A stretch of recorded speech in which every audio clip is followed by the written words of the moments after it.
Olá, meus irmãos e meus amigos, eu vos saúdo com a paz do Senhor Jesus.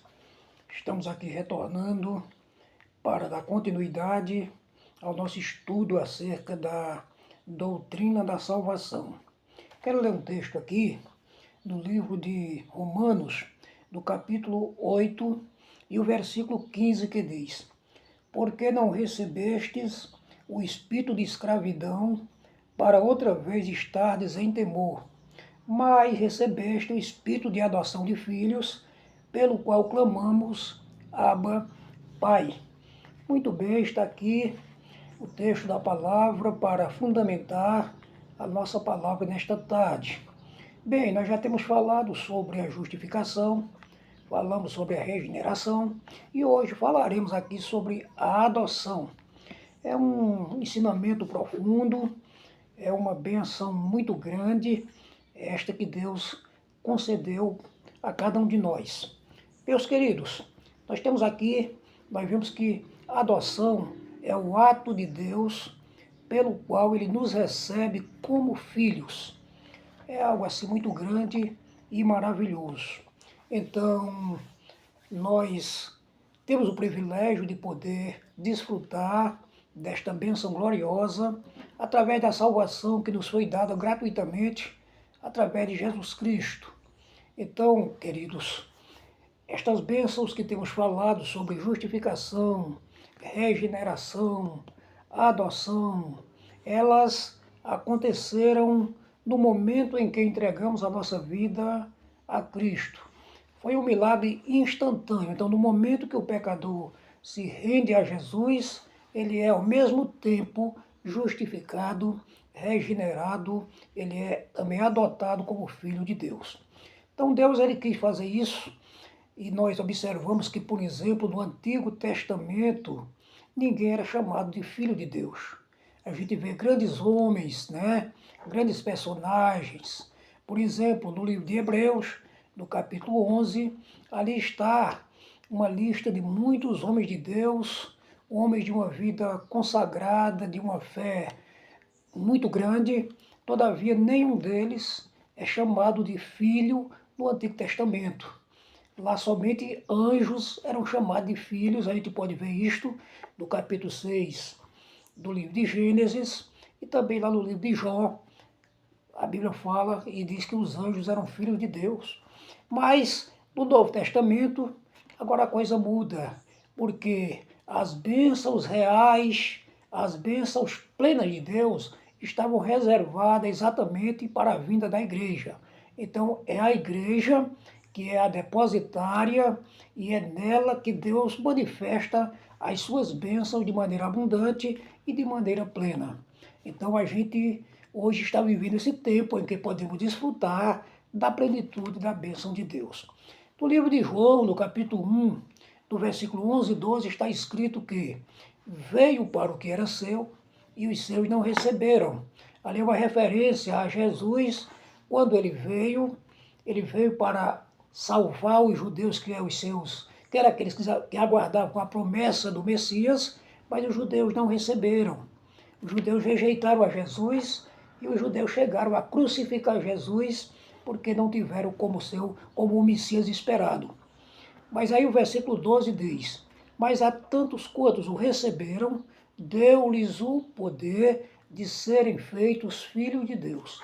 Então é exatamente aí agora que eu e você entramos nesta bênção gloriosa, porque houve uma rejeição de Cristo por parte dos judeus e agora nós entramos nesta porta que ficou aberta para todos quantos quiserem, né? Então louvado seja Deus por isto e hoje eu e você desfrutamos desta grande bênção que não existe realmente como agradecer pelo que Deus tem feito em nossas vidas. O livro de Gálatas, no capítulo 4, do versículo 5 ao 7, está escrito: Para remir os que estavam debaixo da lei, a fim de recebermos a adoção de filhos. E porque sois filhos, Deus enviou aos nossos corações o Espírito de seu Filho, que clama, Abba, Pai. Assim já não sois mais servo, mas filho. E se és filho, és também herdeiro de Deus por Cristo. Muito bem, então agora, diante daquilo que recebemos através da fé na pessoa de Jesus Cristo, então Deus agora enviou o Espírito do seu Filho para habitar dentro de nós. É algo assim tremendo, é algo, eu diria até inédito, porque não acontecia no Antigo Testamento, mas agora quando o homem aceita a Cristo como Salvador de maneira verdadeira, o Espírito Santo passa agora a habitar dentro dele. E aqui está dizendo que por esta forma, o Espírito, ele clama, Abba Pai, ou seja, ele nos leva a chamar Deus de papai, porque Abba Pai é exatamente essa expressão, equivale a dizer papai. Então isto fala da comunhão e da intimidade que agora temos com Deus. Você viu que eu falei ontem, que por causa do pecado, e quando vivíamos outrora uma vida natural, sem Deus, mas afundada no pecado, nós estávamos de costas para Deus. Nós estávamos sentenciados à condenação eterna. A qualquer momento nós seríamos lançados no lago de fogo.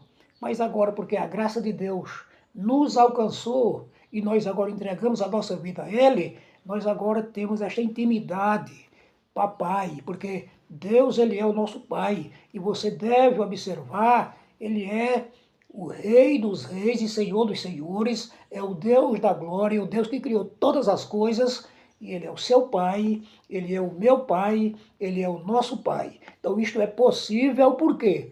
Não porque nós merecemos, mas porque a graça do seu Filho nos alcançou de maneira tão especial. E agora, com a nossa fé, reconhecendo os nossos pecados, nos voltamos para Ele e recebemos todas estas bênçãos e também esta bênção chamada adoção de filhos. Graças a Deus. Em Efésios, no capítulo 1, versículo 5, está escrito: e nos predestinou para filhos por adoção de Jesus Cristo para si mesmo, segundo o beneplácito de sua vontade, ou seja, segundo o seu querer. Ele quis nos adotar e agora nos tornamos filhos seus e ninguém pode dizer nada, porque foi a vontade de Deus. E a vontade de Deus prevalece, né? Ele quis fazer isso. Então, não obstante a vida que levamos outrora, uma vida em pecados, uma vida desregrada, uma vida no vício, uma vida em todo tipo de pecado, mas hoje nós entregamos a nossa vida ao Senhor. Então, e esta é a notícia que a gente está pregando. Nós somos pregadores de boas notícias. Pessoas que estão hoje com suas vidas arruinadas, elas podem receber de Deus também este grande milagre. Podem ser também transformadas, elas podem ser alcançadas, salvas, justificadas, regeneradas, adotadas como filho, porque é para todos esta bênção de Deus. O amor de Deus prevalece. Então, nós sabemos que a adoção, ela tornou e ela efetuou uma mudança de posição espiritual em nossas vidas. A nossa vida espiritual era uma vida desregrada, mas agora a nossa posição é filhos de Deus. Então esta bênção, ela traz para nós um novo relacionamento com Deus. O nosso prazer agora é de servir ao Senhor. E ela traz também o direito a uma herança espiritual, a uma herança eterna. Um dia estaremos indo morar com Ele, como Ele promete na sua palavra. Portanto, o crente, como filho de Deus, ele deve viver com identidade de filho de Deus. Ou seja, isso mostra que a nossa vida precisa demonstrar diariamente que nós somos filhos de Deus, né? O filho de Deus, ele anda de acordo com a vontade de Deus, fazendo aquilo que de fato agrada a Deus. Vou ficar por aqui. Como sabemos, o tempo é pequeno. Deus abençoe sua vida.